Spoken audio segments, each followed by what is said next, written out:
네, 고린도전서 10장입니다.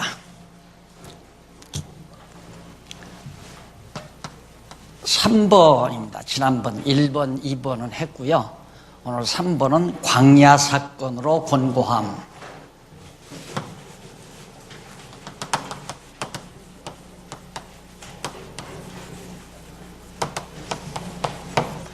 아, 10장 1절로부터 13절까지 무엇을 광야 사건으로 권고하는가? 단합에 저해되는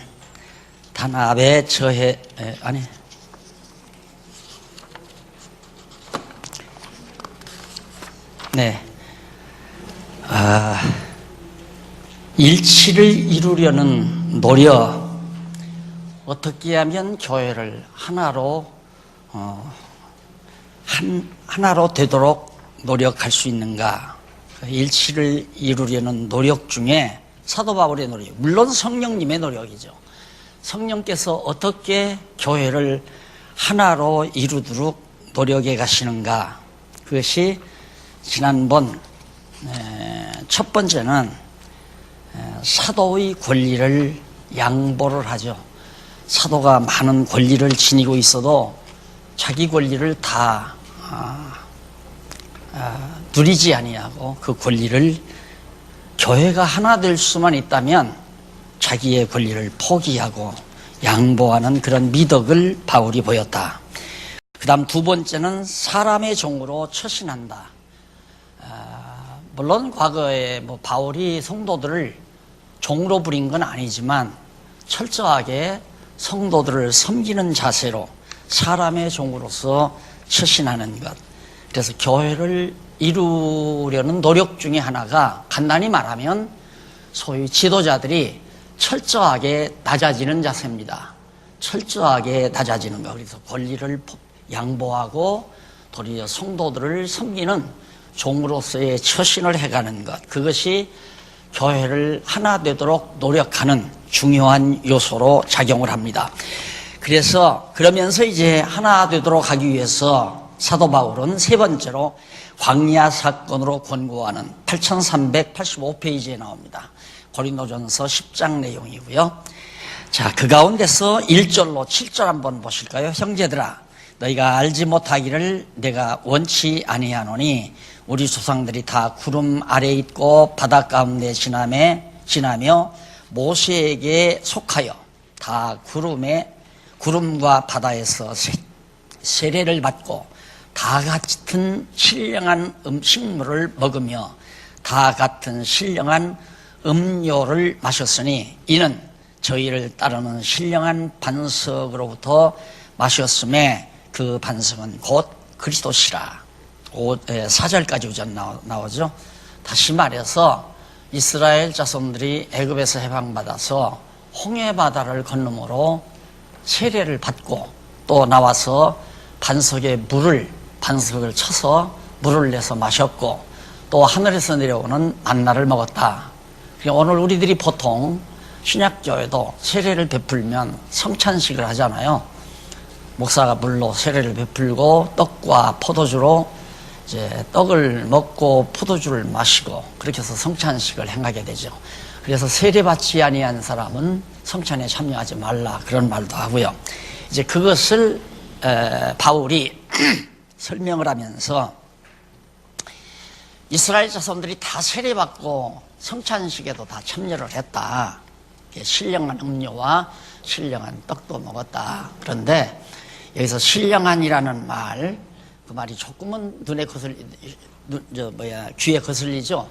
어떻게 반석에서 나오는 물이 신령한 물이고 하늘에서 내려오는 만나가 어떻게 실제로 육신, 혈육을 가진 이스라엘 백성들이 먹고 마시는 것이 신령한 음료나 신령한 반석이 될 수 있을까? 신령한 떡이 될 수 있을까?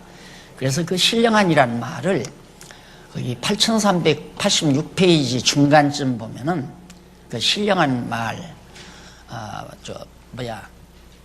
푸니오마 티코스라는 말이 나오잖아요. 티코스라고 나오는데 이 말은 하나님의 힘으로만 되는 초자연적 이라는 그런 의미예요. 그래서 문맥상으로 봐서 신령한이라는 말보다는 하나님의 능력에 의해서 초자연적으로 주어진 것, 이렇게 번역을 하면 그렇게 거슬리지 않잖아요.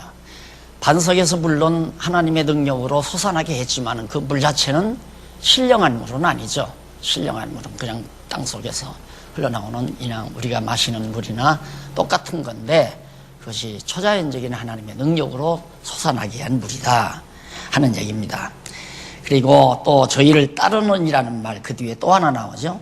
저희를 따르는 이라는 말도 본문에서는 어디에 다다르다, 어디에 이르다 그런 말이에요. 또 동반하다, 함께 가다 그런 뜻인데, 바울은 이스라엘 조상들이 애굽에서 나올 때 일어난 사건에 대해서 고린도 교회 형제들이 알게 되기를 원한다고 하면서 홍해 바다를 건너 하늘에서 내려온 초자연적인 만나를 먹고 다다른 초자연적인 물 만나를 먹고 다다른 곳이 어디냐면 반석으로부터, 거기에 이른 반석으로부터 솟아나는 초자연적인 생수를 마신 사실.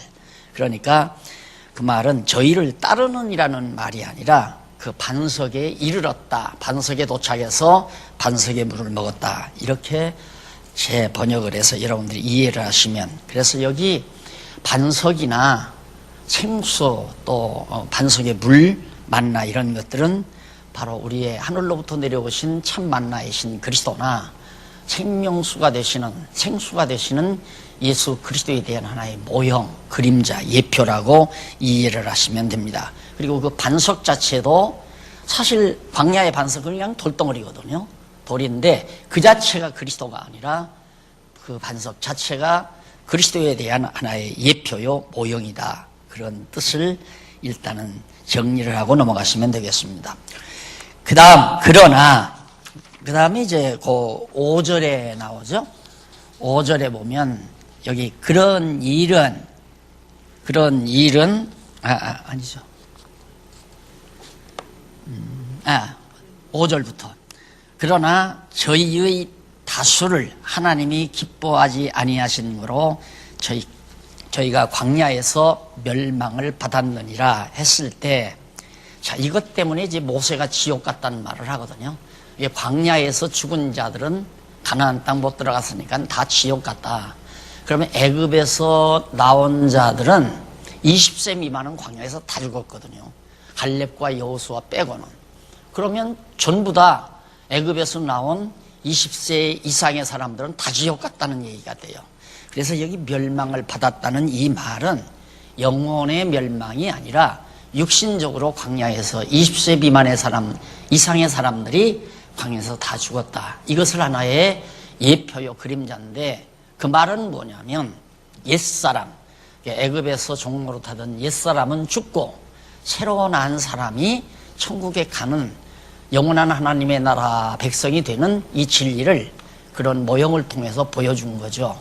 그러니까 광야에서 이스라엘 백성들이 우상을 섬기고 뭐 여러 가지 범죄를 저지르고 불만하고 불평하고, 그래서 그런 자들이 다 이제 멸망을 당하잖아요. 죽잖아요. 이런 것들을 교훈을 삼아라. 세례받고 성찬식에 참여했다고 해서 우리가 완전한 게 아니다. 우리는 언제 넘어져도 넘어지고, 우리가 범죄를 해도 범죄해서 결국은 육신적으로 많은 시련과 연단을 당하게 된다. 이제 그걸 사도 바울이 여기서 경종을 울리게 하는 겁니다. 고린도 교회 성도들, 너희들이 그리스도를 영접하고 성찬에, 그러니까 그리스도의 몸된 교회에서 식사, 그러니까 만찬이죠. 식사하는데 동참을 했다 해서 완전하게 되어진 게 아니다. 우리들도 언젠가는 실수하고 언젠가는 미련하게 굴어서 결국에는 육신적으로 많은 시련과 고통을 당하게 된다는 사실을 여기서 지금 잘 말해주고 있는 겁니다. 그래서 그런 일은 그 6절에 나오죠. 그런 일은 우리의 거울이 되어 우리로 하여금 저희가 악을 즐겨하는 것 같이 즐겨하는 자가 되지 않게 하려 함이니, 저희 중에 어떤 이들과 같이 너희는 우상 숭배하는 자가 되지 말라. 기록된 바 백성이 앉아서 먹고 마시며 일어나서 뛰논다 함과 같으니라. 이것이 민수기에 나옵니까? 그 말씀이 구약 성경에 나오는 내용인데, 이게 이미 모세를 통해서 언약하신 말씀대로 결국 이스라엘 백성들이 광야에 나와서 우상 섬기고 뛰놀며 춤추고 행음하고 이런 짓들을 할 걸 벌써 모세를 통해서 예언을 했어요. 그러니까 언약을 했단 말입니다. 언약을 했으니까 그 언약대로 너희들이 광야에서, 이스라엘 백성들이 광야에서 온갖 추행을 저질렀다 그 말이죠. 그러니까 우리도, 그냥 신약교회를 사는 우리도 만약에 예수를 믿고 성찬에 참여하고 그리스도의 몸된 교회의 한 지체가 됐다 하더라도 또 그런 시련을 당할 자들은 당한다는 사실을 깨닫고 항상 조심해야 된다. 조심하라는 말이 경건해야 된다는 말과도 같은 얘기거든요. 경건, 조심할 건자니까 조심한다. 또 두려울 건자도 되고 조심할 건자도 되고 정성스럽다는 건자도 되는데, 정성을 다한다는 건자도 되는데 조심한다. 이런 것들이 다 경건 생활이에요. 내가 어떻게 세속에 빠지지 아니하나, 나도 원망하는 자가 되지 아니하나, 나도 불평불만자가 되지 않나, 이런 것들을 항상 조심하는 자는 그 대열에 끼지 않은 자라 이거죠. 그렇게 하나님께서 정해놓지 아니한 자다. 그러니까 하나님의 이스라엘 백성이지만 이미 모세를 통해서 그렇게 될 거라는 사실을 민수기에서 이미 예언한 대로, 예언된 말씀대로 그대로 이스라엘 백성들이 광야에 가서 그 짓을 했다. 그러다가 결국에는 얼마가 죽었는가? 23,000명. 여기는 23,000명이라고 나와요, 신약에는. 그런데 구약에는 24,000명이에요. 1,000명 차이가 나거든요. 이런 것들은 결국에는 이제 기록에 대한 오류라고 그렇게 이해를 하시면 됩니다. 1,000명 차이가 24,000명, 23,000명.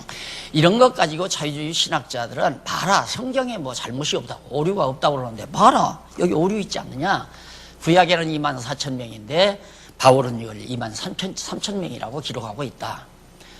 이런 것들을 근거해서 자꾸 내세우는, 지금 여기 고린도서는 특별히 사도 바울이 절대적인 진리를 지금 가르치는 건 아니에요. 원리는 절대적인 진리지만은 상황은 절대 진리가 아니란 말입니다. 예를 들면 여자는 머리에 뭐를 써라, 조금 있으면 나오지만 이런 것들은 그 시대의 풍습에 관한 거란 말입니다.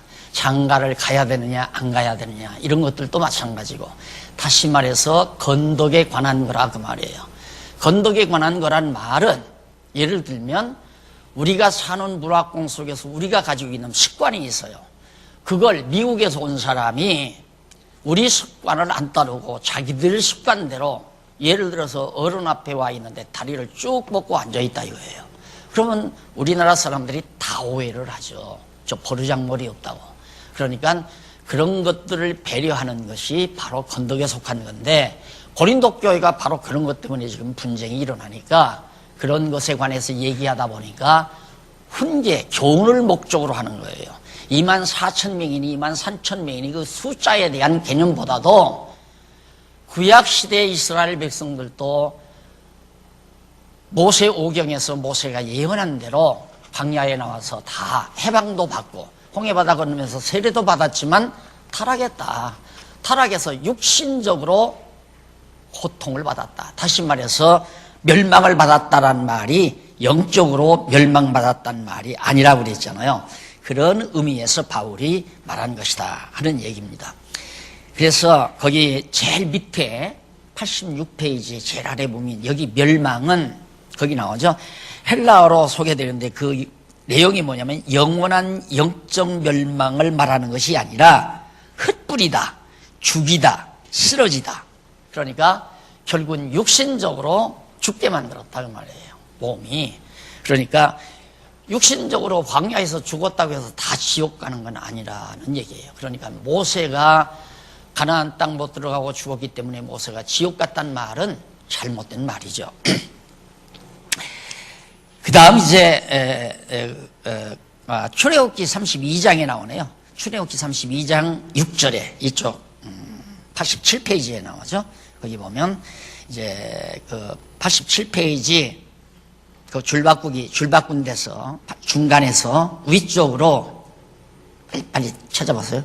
위쪽으로 7째 줄 가운데 보면 바울은 구약시대 이스라엘 열조가 광야에서 우상을 숭배하는 악을 행하다가 죽임을 당한 사건은 신약시대의 성도에게 거울이 되어 악을 행하지 않게 하려는 것이므로 우상을 섬기지 말라고 권고하면서 이스라엘 열조들이 광야에서 금송아지를 섬기며 즐거워하던 악한 행동에 대한 구약의 증거를 상기시켰다. 이게 출애굽기 32장 6절에 이게 모세가 출애굽기 32장에서 예언된 대로 광야에서 그대로 이루어졌다 그 말이에요.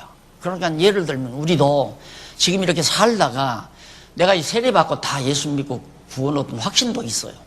그런데 공연히 내가 내 마음속에 악심이 들어와가지고 악한 마음이 들어와가지고 누가 미워진다거나 시기와 질투가 난다거나 그리고 남을 험담한다거나 이게 악심 아니에요. 그러면 악심은 반드시 독을 동반한다고 그랬죠. 악심은 독을 동반해요. 그래서 악독하게 되는 겁니다. 그럼 독은 당연히 우리 몸에 쌓이게 되죠. 이 독 자체가.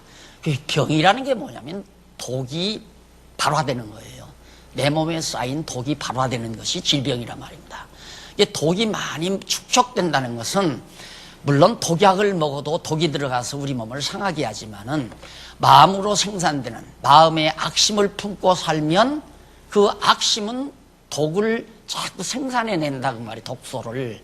그래서 우리의 몸을 독소로 만들어지게 해서 병도 나게 하고 급기야는 사망에 이르게까지 만드는 결과를 가져온다는 사실을 지금 바울은 지금 경종하면서 우리가 세례받고 예수 믿었다고 해서 안심하지 말라. 조심하지 아니하면 안 된다. 조심해라. 근데 그런다고 해서 조심한다고 해서 하나님이 나 박용기 너는 몇 살 때 악심을 품고 독을 쌓다가 너는 한동안 병으로 큰 병을 앓게 될 것이다. 이렇게 하나님이 정해놓은 것을 내가 피할 수는 없잖아요.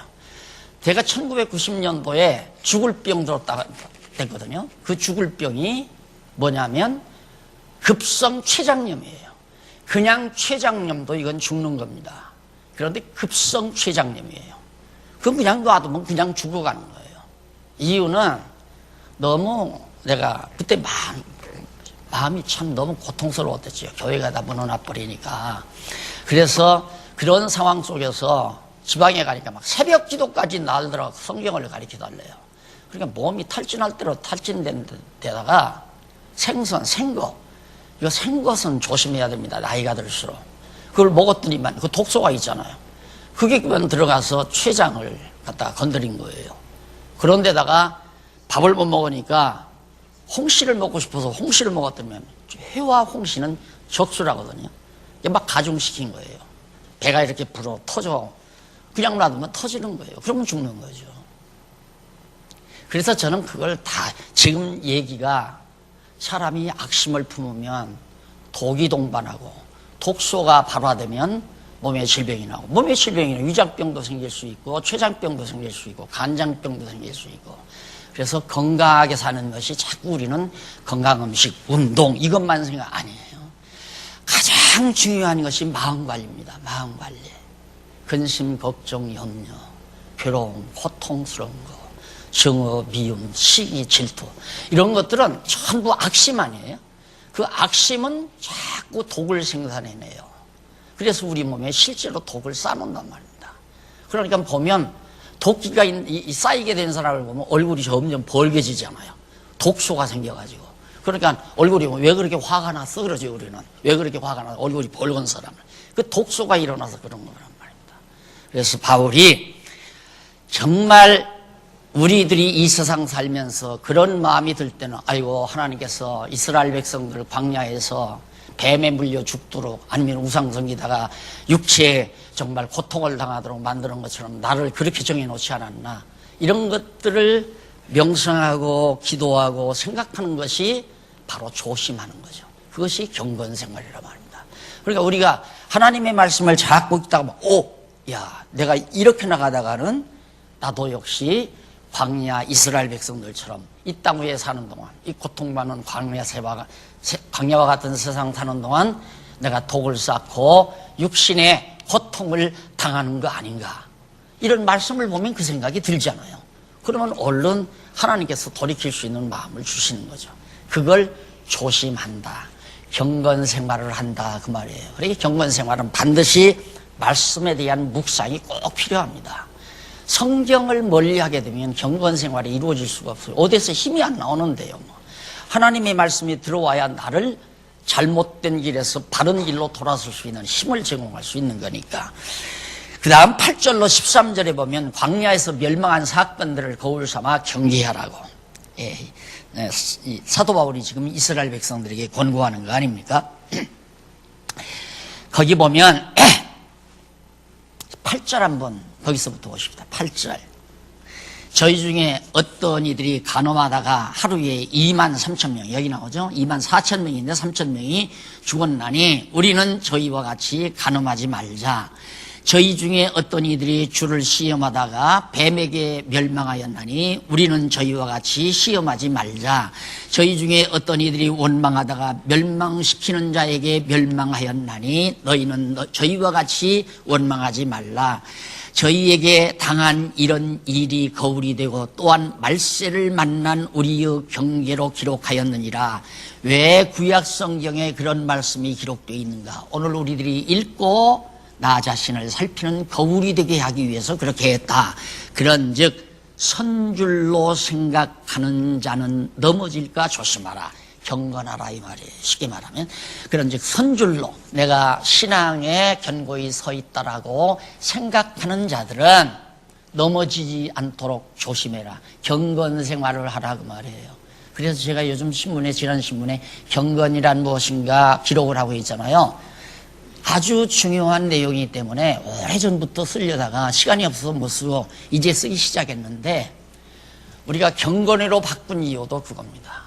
예배를 갖다가 경건회라고 말한 이유도 일주일 내내 가정에서 여러분들이 경건 생활 하시다가 경건한 자들이 다 모이잖아요. 모여서 하나님의 말씀을 묵상하면서 찬송하고 하나님의 영광을 찬송하고 하나님의 능력을 찬양하면서 하나님의 뜻이 무엇인가를 깊이 궁구하는, 기도하는, 간구하는, 또 감사하는 이런 시간이 경건의 시간이란 말입니다. 그래서 기도도 서너 번이 나와서 하고 찬송도 서너 번 그렇게 부르고 말씀은 묵상하기 위해서 간단하게 이런 말씀 쭉쭉 읽으면 돼요. 그냥 쭉 109절 읽어도 내가 조심해야 되겠구나. 그러면 되는 거란 말입니다. 뭐 자꾸만 설교하려니까 어려운 거지 설교하지 말고 성경을 묵상하는 거예요. 배웠으니까 다 알 거 아니에요. 알면 이런 말씀 한 7, 8, 9절 쭉 읽다가 보면 주여 아멘 주여 이러면서 자신을 돌아보게 되고 조심하게 되고 이것이 경건한 자들이 모여서 할 수 있는 경건회란 말입니다. 과거처럼 하나님께 제사하는 제사가 아니에요. 그래서 조심하라. 선줄로 생각하는 자는 나는 이만하면 믿음이 견고하고 서 있다. 그때 조심해야 됩니다. 항상 잘못하면 왜냐하면 잘못하면 그렇게 되면 교만하거든요. 나는 끄떡없어. 이렇게 되면 이제 벌써 자만심에 빠져 있는 거예요. 자만심에 빠져 있으니까 어떤 길로 가냐면 상대의 허점이 보여요. 저기 뭐 졌다위야. 뭐 저런 짓을 하고 있어. 야 웃긴다 저 사람. 이래서 자꾸 남을 비난하고 욕하고 남을 험담하고 이런 말이 자연스럽게 자기 입에서 터져나오는 거예요. 그것이 모두가 나는 섰다. 나는 안전하다. 나는 저런 일 안 해. 이렇게 생각하기 때문에 그러는 거지 그러지 않은 사람은 교만하지 않게 되면 자기는 어느 정도 견고히 섰다 하더라도 남이 실수하잖아요. 나도 15년 전에는 저랬어. 아니 나도 작년까지만도 저런 모습이었어. 남의 허물이나 들춰내고 남을 비방이나 하고 남의 험담이나 하고 이런 모습이 바로 1년 전 5년 전 내 모습이었어. 이렇게 생각을 하고 도리어 그걸 보고 형제의 잘못을 보고 자기를 추스리면서 조심하는 이 지혜자의 자세죠. 남이 험담한다고 해서 그냥 너는 얼마나 깨끗하냐고 대들면 박살나는 거죠. 너는 얼마나 깨끗하냐. 그러면 맞부딪혀서 얘기하다 보면 갈기갈기 난도질 되는 거예요. 너는 잘못 없나? 너도 죄 있고 너도 죄 있고 전부 인간의 더러운 흠집이 다 드러나 버리면 구질구질해져 버리고 용서도 없고 파괴만 이루어지고 그래서 조심한다. 스스로 섰다고 생각하는 사람들이 문제입니다. 앞장선 사람들이 문제라고 말이에요. 그래서 항상 나는 완전하다 이 생각하면 안 돼요. 언제라도 하나님께서 어두운 마음을 나에게 주어버리고 교만한 영을 나에게 부어버리면 나도 남 험담하고 남을 비난하고 남을 판단하고 이런 자리에 설 수밖에 없다는 생각을 가지면서 조심하는 것, 그것이 경건 생활이다. 사람이 감당할 시험 밖에는 하나님께서 우리에게 이제 시험은 주기는 주어요. 주기는 주지만은 하나님은 택한 백성에게 감당할 만한 시험을 주지 감당하지 못할 시험은 주시지 않는다. 감당하지 못할 시험 줘가지고 완전히 그냥 시험에 빠져버리면, 그러니까 주기도 못해도 보면 시험에 들게 하지 마옵시고 나오잖아요. 그러니까 절대 하나님께서 우리에게 시험의 웅덩이에 퐁 빠지도록 하나님께서 놔두지는 않는다. 감당할 만큼 시련을 줘요. 그러니까 나에게 어려운 일이 와도 내가 참고 견딜 수 있으면 지금 이 정도는 하나님이 보실 때 내가 견딜 수 있으니까 이런 정도의 어려움을 주시는구나 하고 또 조심하는 거죠. 여기서 조금 더 준다 하더라도 하나님이 이길 힘을 주면 내가 참고 기다리고 견뎌낼 수 있다. 왜? 여기 약속이 있으니까. 이런 내용이 13절까지 나옵니다. 그 다음에 이제 10장 14절로부터 33절까지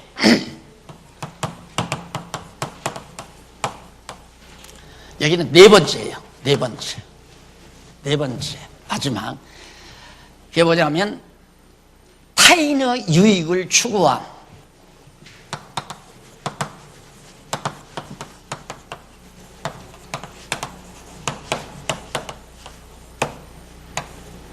타인의 유익.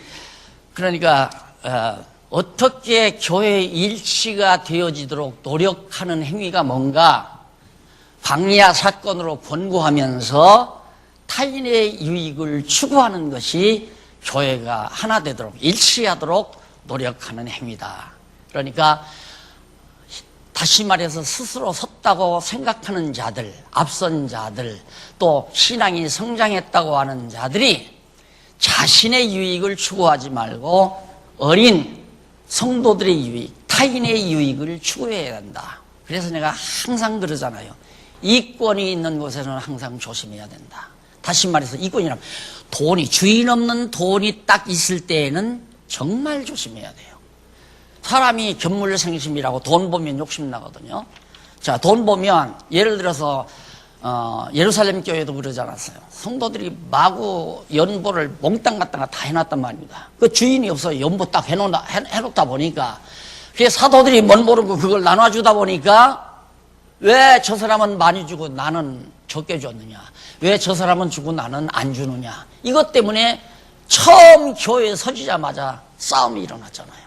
그래서 얼른 사도들이 그걸 던져버리고 집사 세워서 당신들이 지혜롭게 잘해라.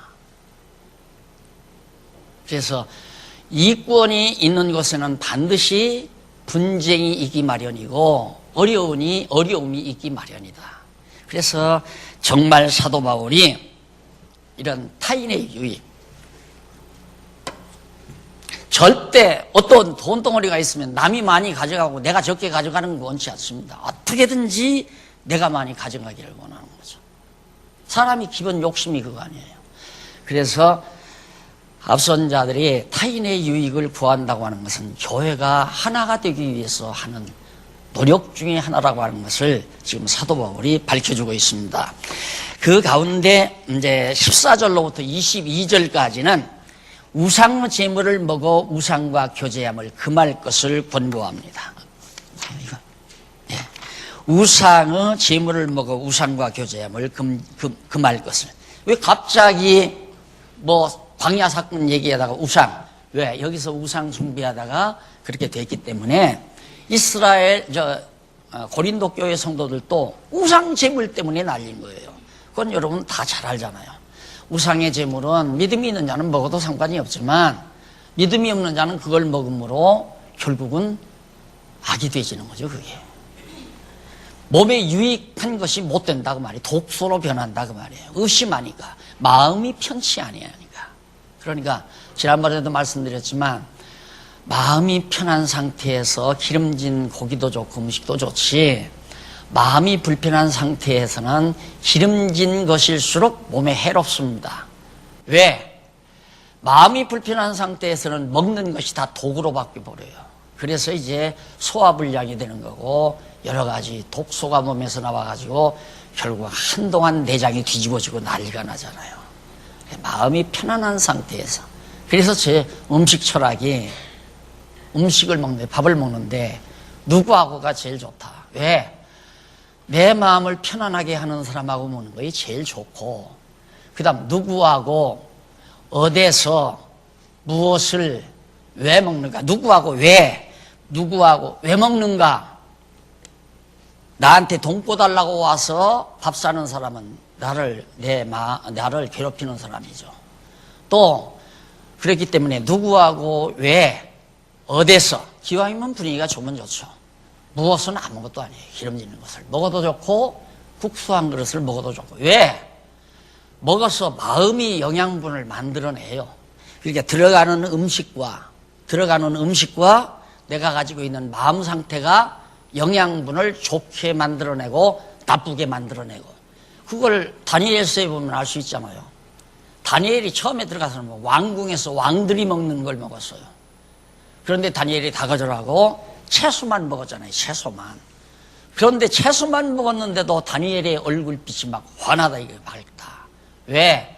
다니엘은 여호와 경외하는 마음으로 편안하고 감사한 마음으로 채소만 먹었어도 몸에 필요한 양분을 다 그 하나님을 경외하는 그 마음과 들어가는 채소, 영양가 없는 채소지만 그거에 합쳐져서 몸에 필요한 영양분을 골고루 다 만들어낸다, 이 말이에요.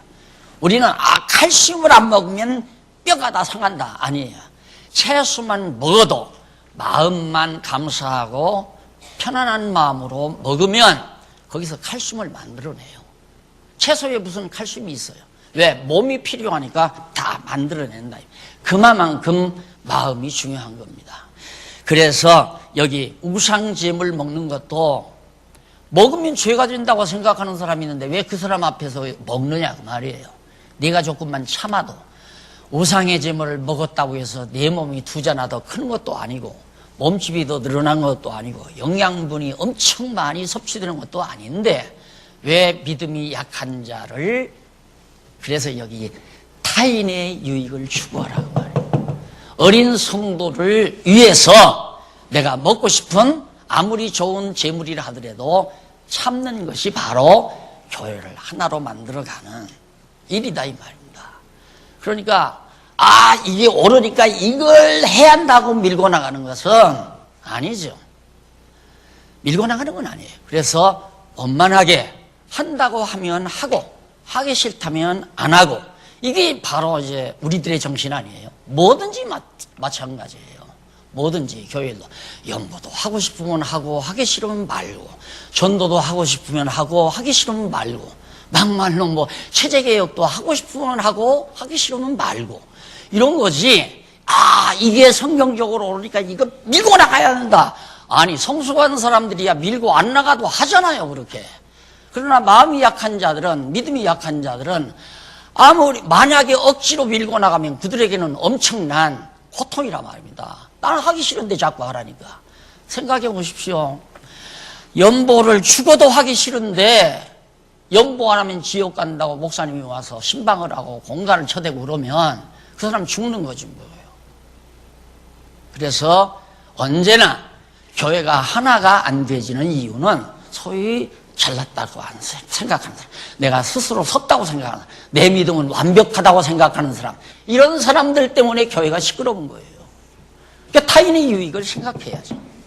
누가 억지로 최고랑을 채워서 끌고 가는 것도 아니고, 약한 자들은 약한 자답게, 강한 자들은 강한 자답게 그렇게 받은 바 응사 따라 살라고 마지막에 가면 사도 바울이 그렇게 권면을 해요. 그래서 거기 사실 제물을 먹는다고 하는 것은, 우리가 구약시대에도 성경 본문이 그렇게 나오잖아요. 구약시대 제사장들이나 백성들이 제물을 가지고 제사를 하나님께 드려요. 드리면 그 제물 중에 남는 것은 가지고 제사를 드리러 간 사람까지 같이 그 제물을 먹어요. 그런 것처럼 우상을 섬기던 자들, 우상을 섬긴 제물을 내가 먹는다면 우상의 제물을 먹은 그 자체가 내가 우상을 섬겼다는 결과가 되지 않느냐. 지금 바울이 이론은 그거거든요. 그러니까 구태여 그럴 필요 뭐 있느냐 이 말이죠. 예. 설령 누가 시장에서 음식을 대접을 하는데 혹시 이거 제사 음식 아닙니까? 이렇게 물어볼 필요 없이 그냥 믿음으로 먹어버리면 상관없다 이거예요. 그러나 가서 먹으면서 음식 대접하면 이거 제사 지낸 거 아니에요. 명절 끝에 이제 대접을 받으러 갔다. 그러면 내가 만약에 믿음이 약하다면 아니 집사님 혹시 조상에게 드린 제사 제물 아닙니까? 그러면 아유 그렇잖아요. 이거 제사 음식인데요. 그러면 나 혼자는 먹을 수 있어요. 먹을 수 있지만 같이 동행한 성도가 있다 이거예요. 그럼 그 성도는 아이 제물 제사는 안 먹을래. 그럼 나도 안 먹는 것이 좋다.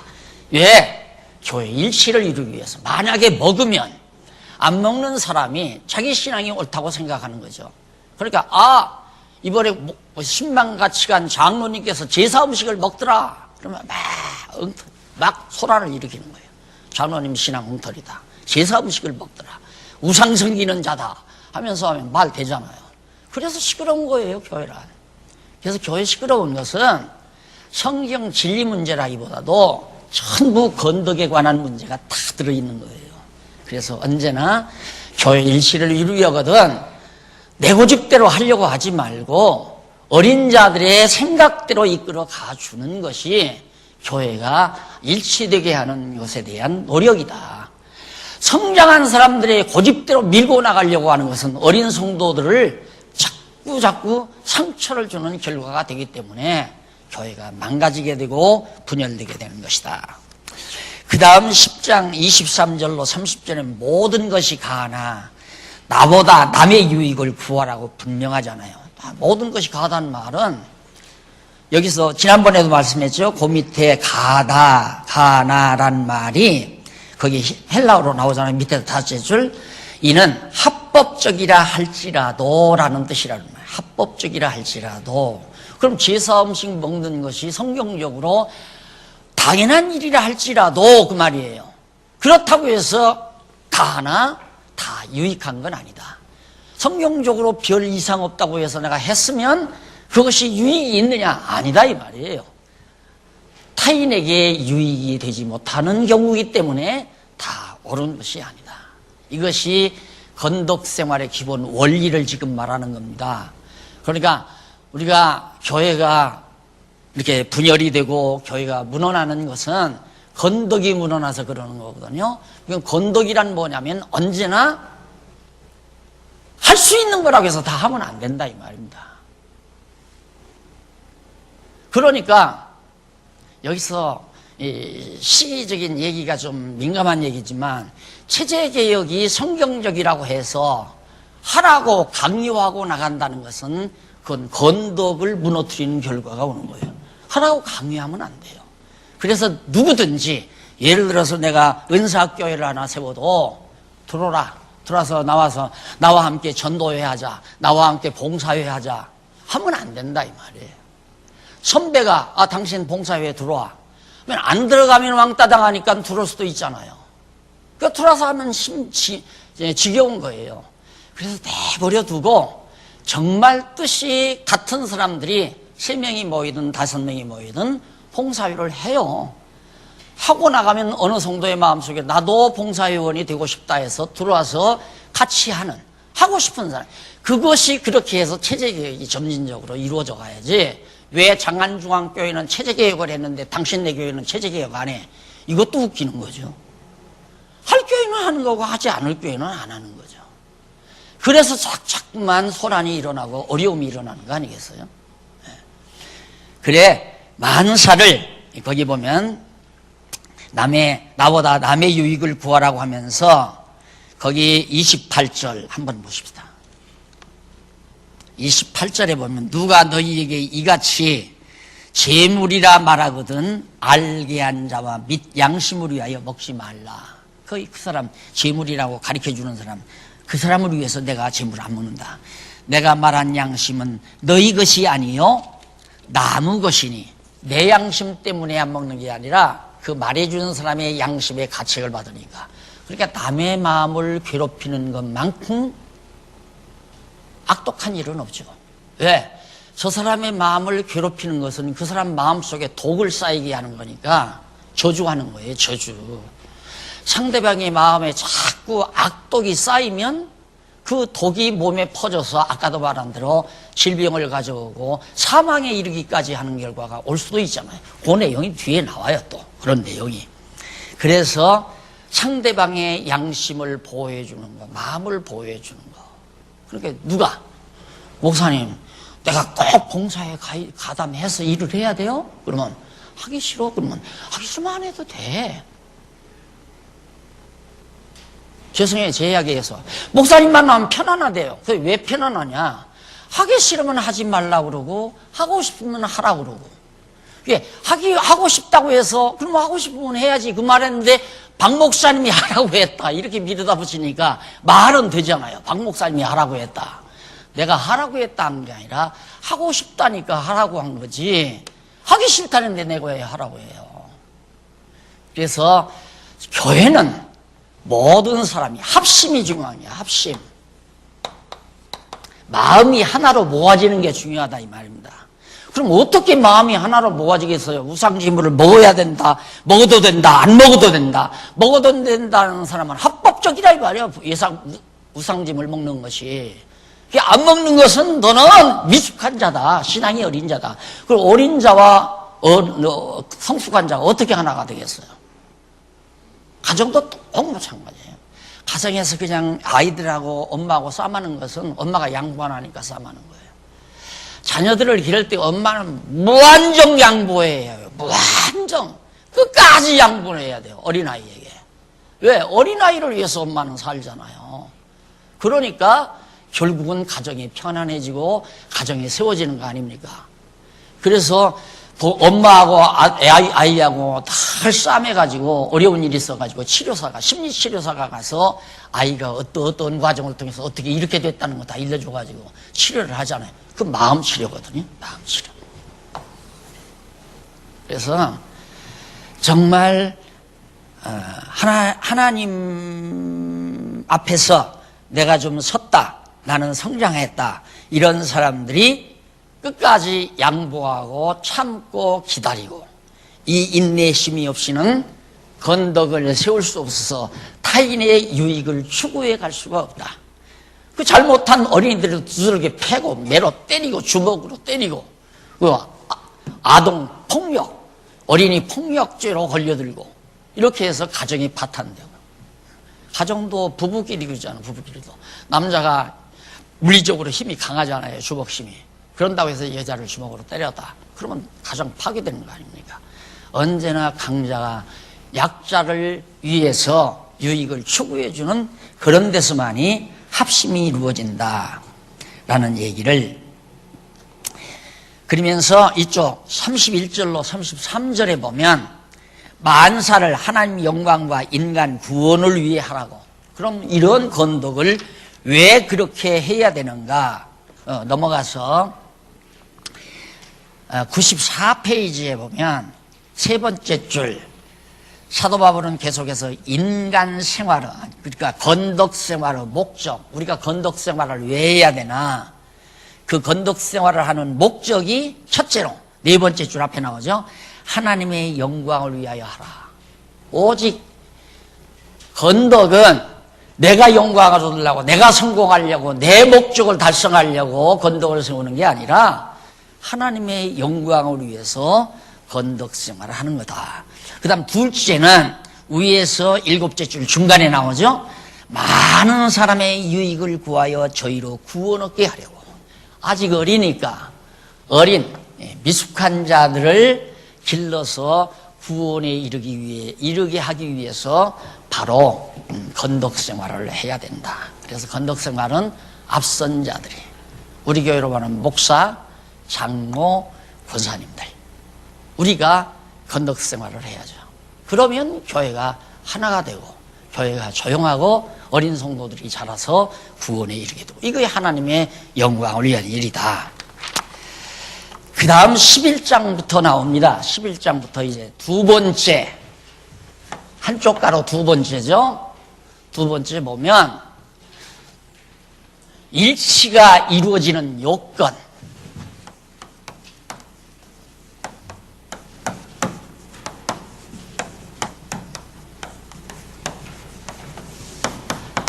(11장에서부터) (12장까지) 자, 그러면 11장과 고린도전서 11장과 12장은 교회가 일치가 이루어지는데 꼭 필요한 중요한 요건이 뭔가?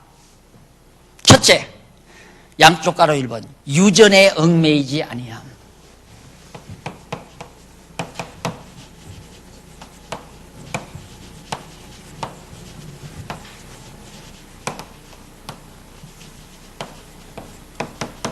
(11장) 1절로 16절.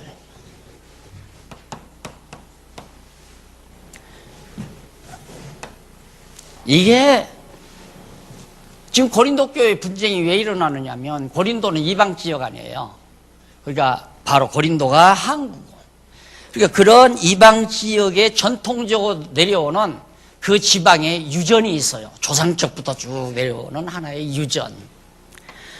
근데 거기에 얽매여 있는 고린도 교인이 있는가 하면, 복음을 듣고 새로운 진리를 발견하고 난 자들이 이제 같이 얼버무려 있다 이 말이에요. 그리고 이방인과 로마인들도 같이 들어가, 유대인들도 같이 들어가, 같이 섞여져 있고, 이런 상태이기 때문에 그런 것 때문에 자꾸 교회가 어지러워진다 이 말이에요. 예를 들면 우리 교회 지금 외국에서 필리핀이나 안 그러면 베트남 같은 데서 시집온 여전도 회원들이, 시집온 여자 성도들이 한 30여 명 된다, 한 20여 명 된다. 근데 그 사람들은 자기들의 문화의 습관과 유전에 따라서 행하며 사는 거예요. 그럼 우리는 저 미개한 사람들, 아직도 저렇게 미개한 짓을 하고 사네, 이렇게 되면 그들과 우리는 분쟁이 일어나는 거죠. 지금 그런 문제를 사도 바울이 말하는 겁니다. 그런데 그때 당시에 11장 1절로 6절에 보면 남자나 여자가 머리에 수건을 쓰는 유전이 있었어요. 여자가 머리에 수건을 써. 남자나 여자가 머리에 수건을 쓰는 유전. 그런데 11장 1절에 보면 내가 그리스도를 본받는 자 된 것 같이 너희는 나를 본받는 자 되라. 너희가 모든 일에 나를 기억하고 또 내가 너희에게 전하여 준 대로 그 유전을 너희가 지킴으로 너희를 칭찬하노라. 유전 문제 나오잖아요. 그러면서 바울이 내가 그리스도를 본받는 자 된 것처럼 너희도 나를 본받으라. 그 말은 사도 바울이 완벽하다는 얘기가 아니고, 바울은 누구를 표본으로 하느냐면 그리스도를 표본으로 자기는 본받으려고 노력해요.